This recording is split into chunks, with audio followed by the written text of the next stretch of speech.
Hey folks, here's another edition of Old Fools Talking Old School, where Rodney and I start out talking about our early years in the Air Force and end up talking about world affairs.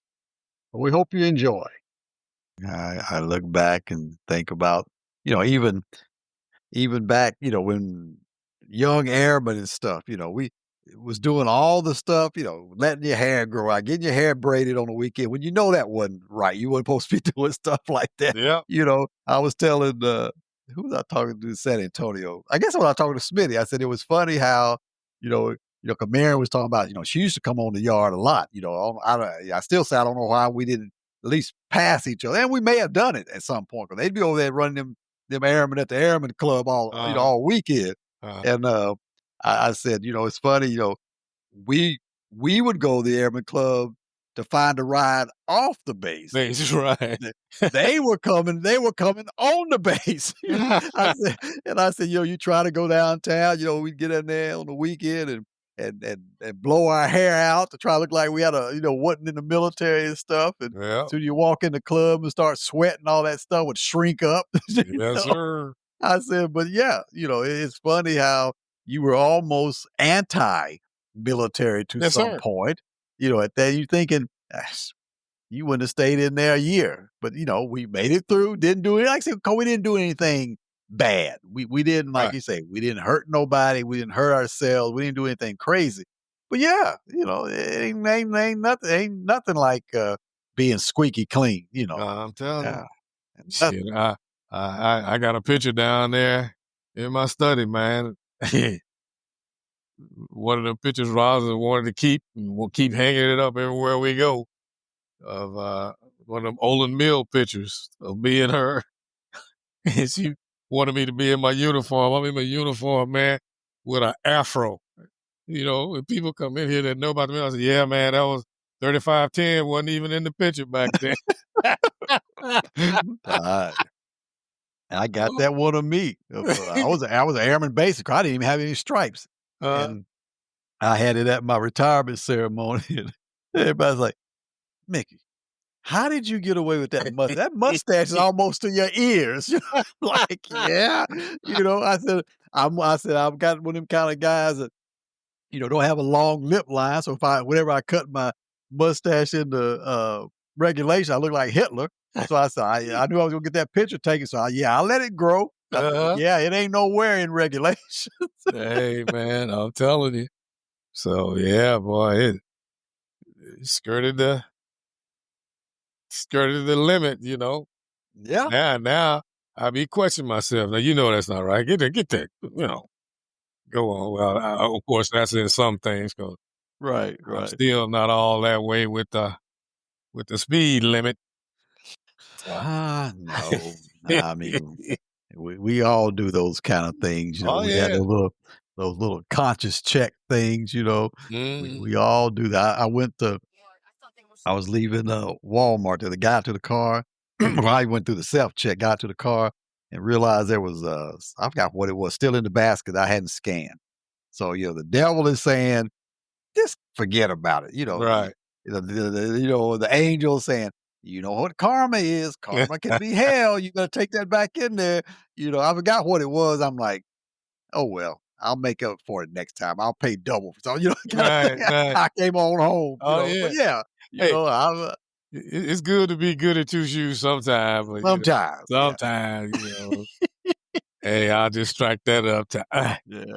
Yeah. And I guess, too, the fact that obviously I didn't do it on purpose. I think, I guess that was probably the main thing. It was, an honest mistake. It wasn't by any means anything I did on purpose. But yeah, I mean, you do things like that. And as a matter of fact, you talk about the speed. There was a thing about Facebook feed today. This somebody said, I know you trying to be like you speeding going 10 miles over, but there's some of us that really want to be speeders.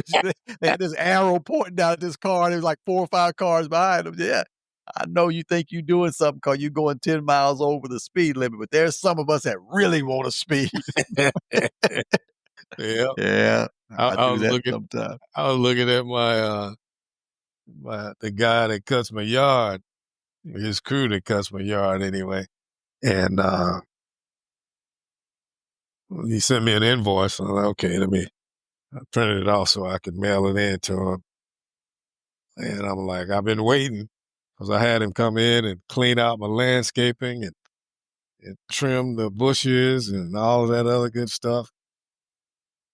He quoted me a price of $400 and had him replant some plants in the back of my property and all that kind of stuff, like remulch the whole 9 yards. And that was like 2 months ago. He ain't billed me yet. Now he done billed me 2-3 times for cutting my yard. And part of me is like, you ought to mention that to him.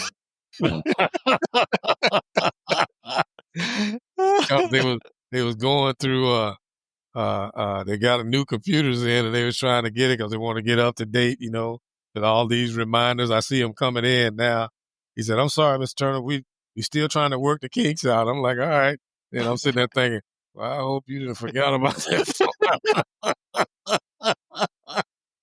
And so I got another thing from him today. I'm like, I don't think I need to say nothing. If he asks me about it, I ain't gonna deny it, but Right, right. I ain't finna do no reminders just yet, so it always comes down to, I think I'll let this one slide. I ain't hurting nobody. I ain't still, hey, bill me. Well, that's what I'm saying. Yeah. Yeah.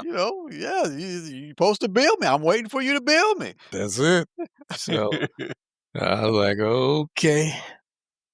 But yeah, I think when you hit it on the head there about when you're not really intending to do anything and you're not hurting nobody, So Yeah, yeah, because I swear, like I said, when I go to Walmart, 99% of the time I go through the self-check because to me it's the fastest way out. yeah, They got like 8 of them up there where they got only one single register. yeah. And I'll go through there and I swear these people come through there with a basket load of stuff. Oh yeah. And I know they ain't paying for about half of that stuff. You know it. Because they've started having, at least at the one we go to most of the time, they started having some security people there every now and then. Mm-hmm. And they mainly only check your receipt if you got something that's not in like a plastic bag. Like if you got something that's oversized, Yeah. they'll say, yeah, let me check you. And they'll look and say, okay, sort of like the way Sam's does. They'll look and everything. But if you got everything in a bag, usually they just let you go through. But I swear some of these people ain't paying for all that stuff. Oh, you know that, And man. that's why they're going through the self-check, and they put it in a bag and put it down there on the bottom and everything because they know that they ain't gonna go through every bag they got and check out everything on that receipt. And I said, I know that's why they going through this line because they need to, and I get mad too because I said they need to be over there in a regular line. Yeah. This is more for like quick check kind of thing. That's right. Here they come with a buggy full of stuff, and I said they ain't paying for half that stuff. You know they planning on stealing. That's what that is. Yeah. I've even seen a couple of them get stopped. But down here at the Walmarts and stuff, I don't go into Target that often, but I ain't seen it in Target. But in Sam's, they got, I don't know what kind of reader they got up there now. They don't even check your ticket no more. They just say, you're good. I don't know if there's a reader. You have to go through this little overhang thing. And I guess it reads certain items on there because she got this little wand in her hand. She says, oh, you're fine. Go ahead. Mm-hmm. They've just started doing that one at the one here too, because they used to do the same thing, just sort of give them the receipt and they look around and see what you got in your basket and say, okay. But then they started doing that same thing here. One time they would scan your receipt, then they would scan a couple of items in the buggy and they would say, okay, and that was it. But now they've got that little archway kind of thing at this one we go to here too. Mm-hmm. Well, what was I gonna say? At Walmart, I just started going to because Walmart making all the damn money in the world, and they the cheapest suckers that you want to find. They finally got their self-checkout because the only time I go through their self-checkout is when all the few cashiers they got is booked up and they all got carts full of stuff, then hell, I'll go through checkout, through self-check. But I go through them mainly because my tax exemption. Right. And that kind of thing. Well, now they got the self-checkout that they've got that on there now. Because Rosin was with me the other day. She goes, no, we can go through here. They've got it on the machine now. I was like, oh, okay. But I'm so used to just going through the line, so I guess I'll start going through there a little more often. But I can see right now the writing is on the wall because, boy, they add more self-checkouts in there, and then there's few lines that are open for cashiers. They're going to be obsolete in a minute. Yeah. I was about to say the exact same thing, and that's one of the main reasons that I do it is because and I mean, there's like 30 checkout lanes, and you look up and maybe 3 of them got somebody at them, Yep. And I'm like, "Yeah, I think that's exactly what they're doing. They're sort of prepping you for this is the way it's gonna be here probably almost always Yep. here in the future." Because 'cause they say, "Well, we only have a couple of lines open and they're real long. People gonna get mad about that." So they say, "Well, yeah, maybe this self thing is better," kinda stuff. Yeah, I think they're prepping. I think Oh, they're yeah. prepping to They're getting get to there. a point to where there ain't gonna probably be hardly any people at cash registers anymore. It's all gonna Yep. be automated. The only thing they have here that I see prevalent there is they'll have an employee standing at the end of the aisle looking to see who's really running their stuff through on the self-checkout. There's Mhm. always somebody standing there. Yeah, now that's true. There's always at least one person, sometimes 2 in the self-check here too. Yeah, yeah, Yeah, yeah. so, but yeah, that's where they're heading. They're heading, even Sam's. I noticed the Sam's we go to here, they got more self-check now than they've ever had. Yeah. Oh, yeah. Same way here. Same way here. They've only got a couple with actual people at them. They got, a lot of the and I must admit, I use them too, and when I'm, when I know there was a big news story here about Walmart employees basically saying, if y'all use the self-checkouts, that's what's gonna lead to us losing our jobs, Right. basically, as Exactly. cashier and thing. They had a big story on that here, and, but when I go when I go through there and do my self checkout, it always come up with that, that how did we do that 5 star? I hit 5 stars. I said, I did a great job. I said, I mean, I said, that's probably not the right thing to do. I said, these people gonna lose their job over this. So yeah. I said, I did a great job. I hit that 5 star every time. I've seen a couple of people in there complaining, "I don't work for Walmart." Hell, well, I ain't going in there doing myself. I gotta scan it and bag it and do all Yeah, this other. I yeah, don't work for Walmart. I said, "Well, that's another way of thinking about it." So, but hell, yeah. anymore, one of my favorite things is, "What you gonna do? What you in a hurry for? Go back home and sit down?" And that's generally what it is. Yeah, Like, yeah. yeah, I'll stand up in the line and just people watch.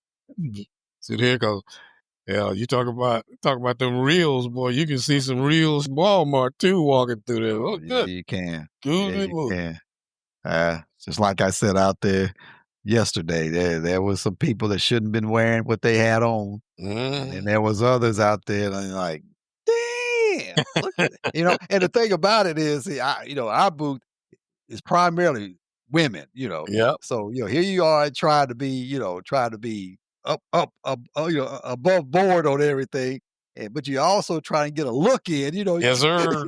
it's like, "Oh, okay, I don't wanna be staring, but look at that." Yeah. You you you can't even help it, man. Yeah. You be telling yourself, don't look, bam, there you go. Yeah, Looking right yeah. at it, man. I'm a firm believer. I think my wife, I don't know, she be tripping.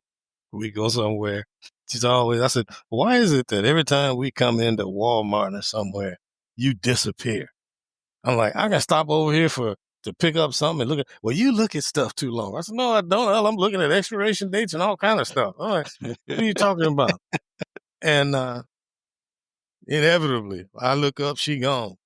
Then all of a sudden, I'm standing there looking around and boom, I spot her looking at me.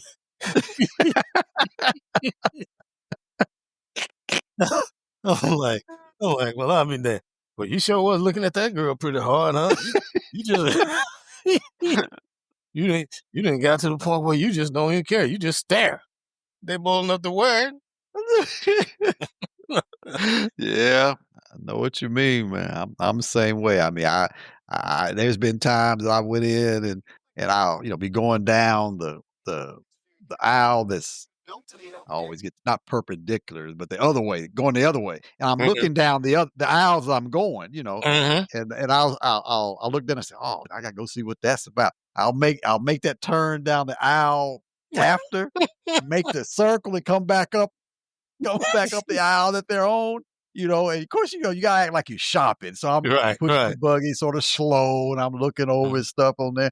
And I'm looking and say, damn, look at mhm, you know. So yeah, mhm. I must admit there's been times that I've gone out of my way Oh, just to go yeah. get a look. Yes, sir. Hey, what you in a hurry for? You ain't got nowhere to go. But that's what I'm saying too. Ain't got nothing but time. You ain't got nothing but time, Ain't got nothing but time. So So, yeah, yeah, I but like they say, it you ain't dead. You're just getting older, but you ain't dead yet. So there you go. you still got your eyes and you can see. Ain't nothing wrong with looking. That's it. But yeah, it still boggles my mind, man, when we get those big hits and I Mhm, go back and I try to figure out, all I do is I go back and look at the ones that they downloaded mhm, and get to a point to where wherever the download was, that's the only one that's left, and that's what that Singapore thing kept coming up. I'm like, there's McMinnville, Nash, all these other places. Then I get to wonder where McMinnville and Nashville ain't on there. mhm, And I'm mhm. like, well, they couldn't have that couldn't have been where they downloaded. They didn't download that particular one in Nashville or McMinnville, and that Singapore. And I said, I like I say, maybe it's Americans living over there or something. I don't know, but Well, it it's is a little probably intriguing. it is, and it could be, 'cause, anything American over there, they probably consume it, and wanna check it out to see what it is. But I didn't know that alluded to was out of UK. When you said that, I'm like, "Oh, Yep. that's a whole different, uh, uh, amount of people," and Mhm. and very interesting.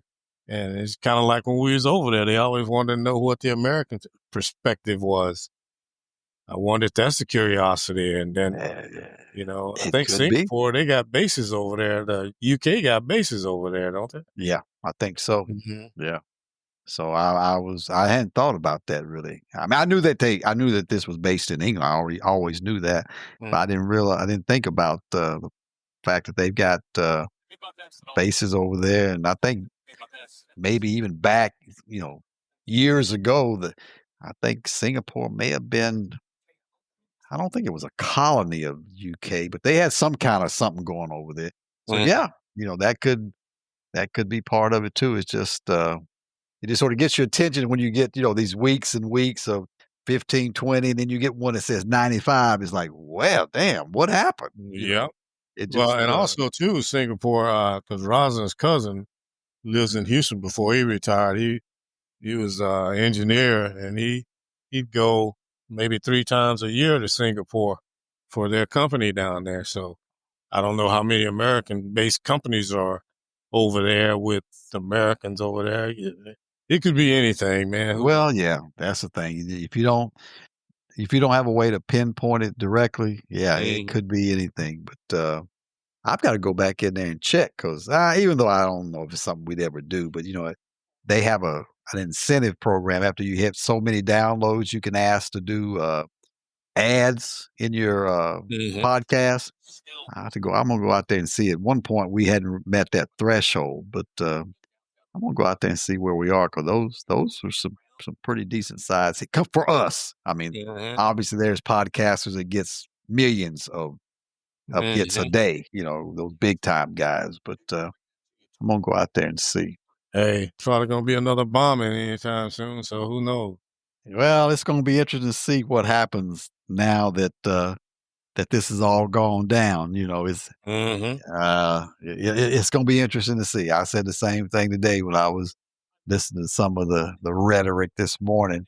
it'll be interesting. Is it going to be a tit for tat, or is Iran going to say, well, no, the big dogs done got after us now. We need to hunker down. So it'll be interesting to see. Oh yeah, because they past history showed that they ain't worried about that. No. Oh yeah, you didn't hit me, I'm finna hit you back. And like I said, I'm just wondering about these sleeper cells if they're still here. Hell, with the intelligence network that we got, which is incompetent, like every other cabinet position that we've got is incompetent. We don't know what the hell is going on here. I mean, just like this ignorant bastard Hegseth talking about, well, we alerted Congress after they were flying out of their airspace. I'm like, well, hell, what's the difference? What's the point? They had a couple of senators on there saying, they asked, well, how did you find out? He said, I found out on the news like you did. What kind of shit is that? Well, that's how they do things.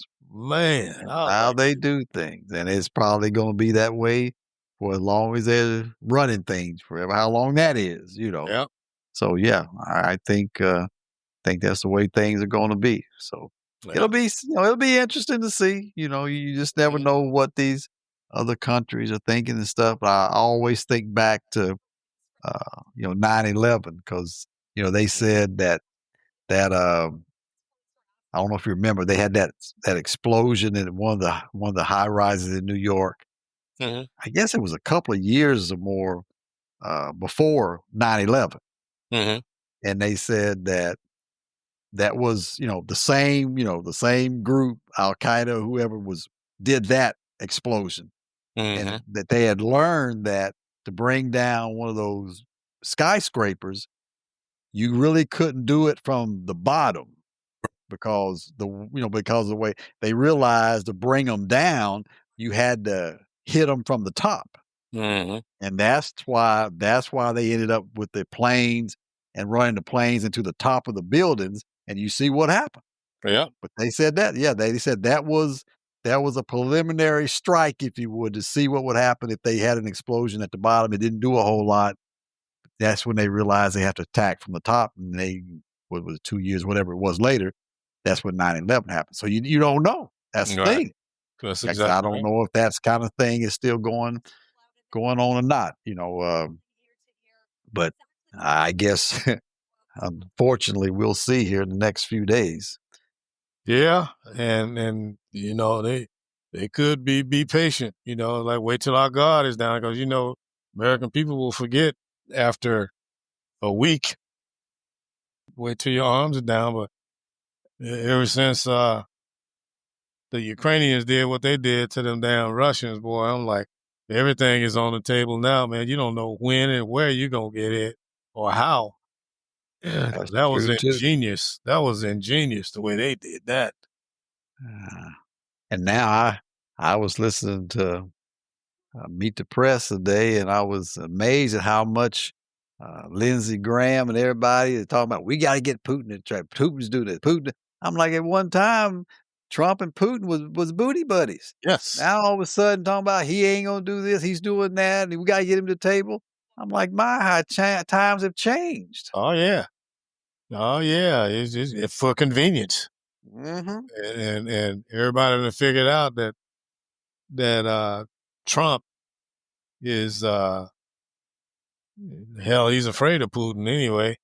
And now he's trying to act like he tough, And then I saw a little deal where they were saying that they were waiting till the daylight come to assess the damage because according to who was it, intelligence? It wasn't intelligence. Somebody. Anyway, they were saying that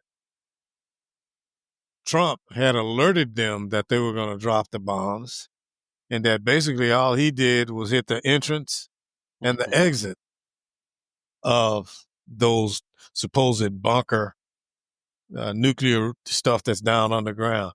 Right. And that it didn't really do no damage. What did they say on there? It was going to take about, 2 or 3 months or something before they get back, or 2 or 3 years before they get back up to snuff. Well, these 600-pound bombs that you lauding, that should have wiped out everything. 2 or 3 years. Come on, man. But yeah, they can still enrich uranium. Yeah. And I know those 30,000 pound bombs and all that's supposed to be, able to penetrate, but they were talking about these places were deep in a mountain Right. and hardened with, I don't know how many layers of concrete, reinforced steel and stuff. And I'm just thinking, if you got to plow through, you know, feet and feet and feet of the mountain just to get to the concrete, Right. I don't know. I mean, it'll be. I mean, the intel will come out, but I also, I don't know if I read it or heard it, that they alerted those sites that what was going to happen. Oh, Not so yeah. much, Yeah. and that there were no people there. Basically, Yeah. all the people had left. Yeah. Because they told them it was going to happen, so they Yeah. gave them a chance for the people who worked there to actually leave, and there was nobody there. It was just the Yeah. facilities. And that's why he's trying to come out and say, let this be it. The 3 months, and let's just call it quits. And like I heard several of them say, you done bomb my installations, we at war. He trying to act like we not at war. Yes, you are. You done bomb me? Please. And the other thing I heard, which made a whole lot of sense, is that, that J.D. Vance with his dumb ass talking about, well, we finally had a president that had the wherewithal to bomb Iraq. And somebody else said, no, we finally had a president that was stupid enough to do Netanyahu's bidding. Mm-hmm. He didn't got y'all pulled all into this shit. And now, of course, that's bought him some time too. Because, they were getting ready to oust his ass until he created some wars, similar to what Trump has done. He's create all kind of crap to keep the shit from coming down on him. So I don't know what to believe anymore. It ain't like we got no national intelligence that we can believe. She changed her mind when Trump read her the Riot Act. Mm-hmm. She told the truth and said they were nowhere near getting a nuclear bomb. And then he hollered at her. And now she's changed her mind and said, yeah, they were about ready to come out with one. So who knows what to believe? Yeah, I think when it really hit home to me about how bad politics can be was back before the Desert Storm and started, when Colin Powell was coming out saying, Mm-hmm. You see this panel van? This is not a bread truck. This is a some kind of chemical lab or something. All this kind of stuff.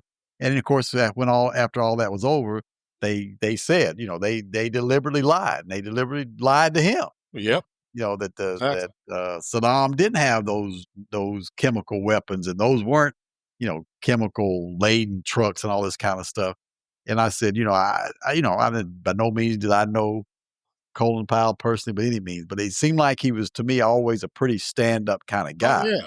Oh, yeah. And I said, he got in there, he got into politics, and they basically used him, for their own gain, And I said, I really felt bad about that. And I said, I said that was my eye-opening experience, even though I know politics has always been dirty. Mm-hmm. That was probably the one thing that I said, well, if they would do that to someone like him, they'll do anything, So, well, they were gonna make him the scapegoat because, he's like the black in the Western. He's gonna be the first to die.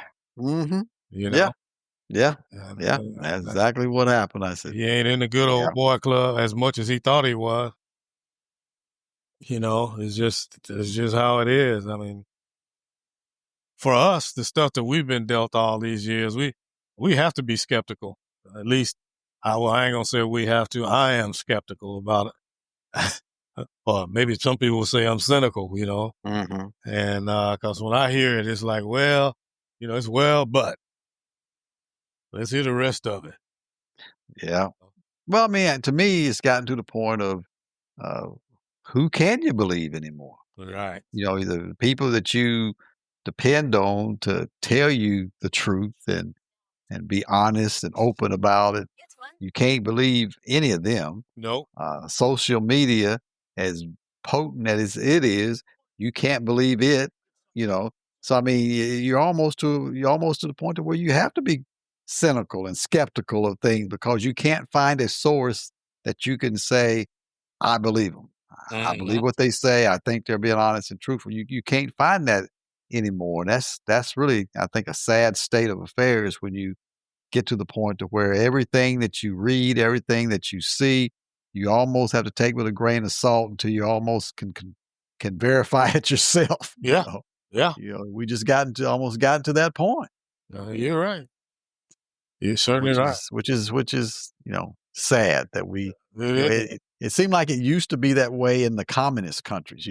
Yeah. They would feed their citizens all kind of untruths and things of that nature, because that was the nature of the communist regime. You wanted the people to be in the dark and not really know what's going on. And it seemed like we're starting to get to that point too, to where in America you don't know what's going on. You don't know what to believe or who to believe because everybody lies. So Well, that's for I sure. don't know. It's just like I say, a sad state, but unfortunately, that's what we're living in today. You got it. That's what we're Ain't no living in doubt today. about it. Yeah, you can't believe everything you read these days. Just have to do your research. Well, we hope you enjoyed this edition. Join us next time for Old Fools Talking Old School. Until then, this is Mickey G. Peace.